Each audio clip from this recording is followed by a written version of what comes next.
Some of you have asked me, what is one thing you've done that makes soccer different?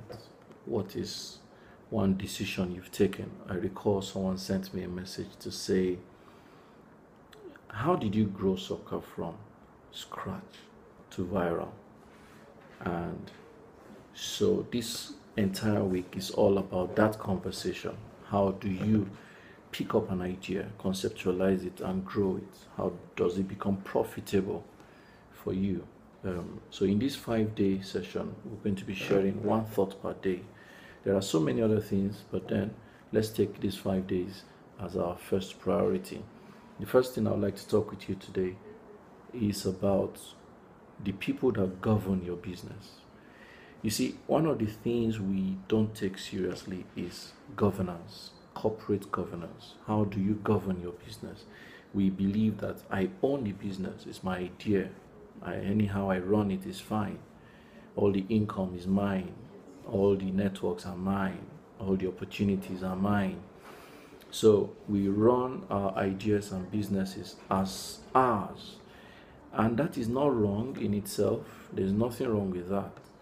But how does that translate to building an empire? How does that guarantee that you can build a business that can outlive you? How does your idea metamorphose into a global product or service if it has to be yours and limited to you, your thinking, your perspective, your values, your beliefs, everything about you is the business? If that is the aspect that you run with, then you may be limiting your potentials for your business. So the first thing we did for soccer is that we appointed an advisory board. And the advisory board we appointed was to a large extent watertight, in the sense that we for the first time went beyond the boundaries of limiting our extent of selections. Prior to soccer, in other interests of our business, we limited our selections to family, to known faces, to contemporaries. They were people who've done stuff together, grown together, known everything together. And of course, naturally, you wouldn't expect so much of exceptional perspectives because we knew everything at our level. We relied on our research, we relied on the magazines we read, we relied on programs we attended to teach ourselves what we thought we wanted. But that in itself is limiting. So one of the things we did was to seek for versatile people, and I'm going to start on that note. Your advisory board members, and to compose an advisory board, you probably want to look at a composition of 3 people or 5 people or a maximum of 7 people. Usually an odd number is good. And we say odd number because there is the potential where you may have a tie, where there has to be some voting in the board, some argument or some dispute, and then odd numbers guarantee a break point. So the odd number helps you to come to a simple majority in the place of dispute. So 3 people, 5 people, or 7 people is fine. And the difference between having to choose either an advisory board or a board of directors is the fact that if you have to explore the board of directors angle, you have to prepare for allowances. You have to know your board of directors cannot be overhauled until after the first 3 years of operations, and it has to include regulatory changes at CAC and all those documentation, which can slow down your business. So, and then the board of directors also have a large capacity to hijack your business. So while you may have your board in place for the sake of what we call expedition of actions and operations, you need an advisory board that can help you to do that. So the advisory board is known as a set of people who are ad hoc, who you can call on short notice to come together and advise you on what you think you want for your business to go, especially for strategic directions in business, strategic visioning, and strategic operations. And the good thing about the advisory board is that you can meet as often as you want, as the frequency you like, and you can compose different people in different specializations. So if we are looking at, say, growth, you identify people who have shown capacity to grow businesses and ideas, you bring them together. If at another time you're looking at, say, funding, you don't have to bring the people that talked about growth. Who knows?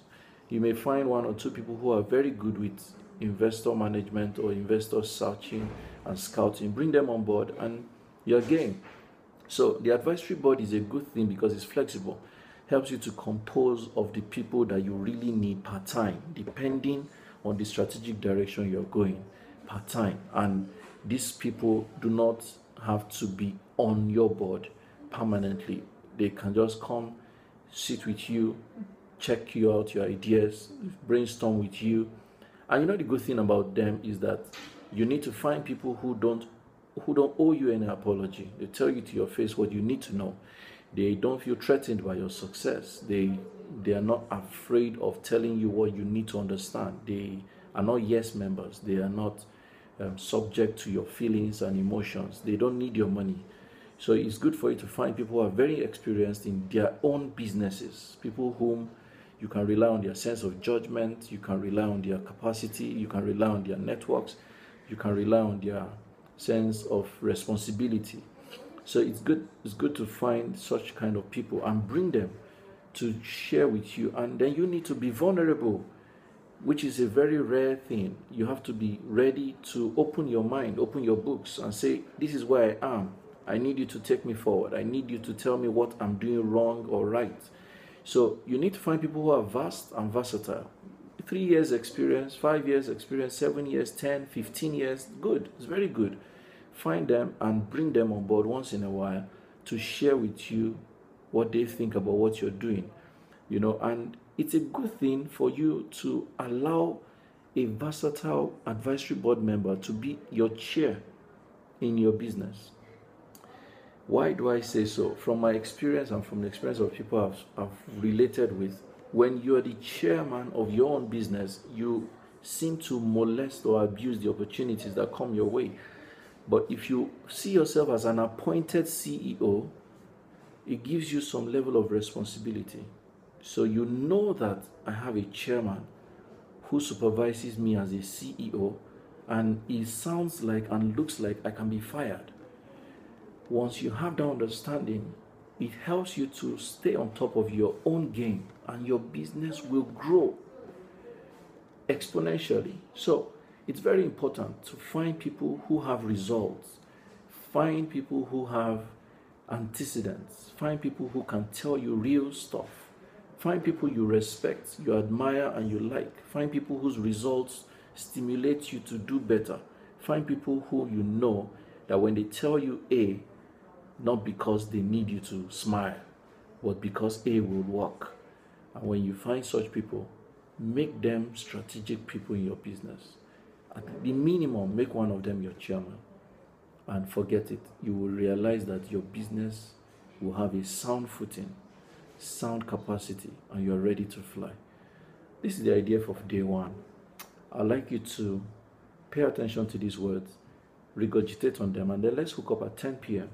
when we share questions and answer in this area about advisory board of directors, or advisory board actually. So let's know what's on your mind. Let's discuss this video at 10 o'clock for 1 hour, 10 to 11 Q&A. And then tomorrow we'll be talking about creating exceptional service platforms. One thing Sopka has done in the last 15 months is to have an exceptional service platform. Very few Nigerian businesses are doing what we do, and it's our leverage. We have a competitive advantage in that area. So let's talk about what did Sopka do to create a competitive and exceptional service platform. That will be tomorrow's video, and then we'll talk about it. See you at 10 p.m. tonight. Thank you. Bye.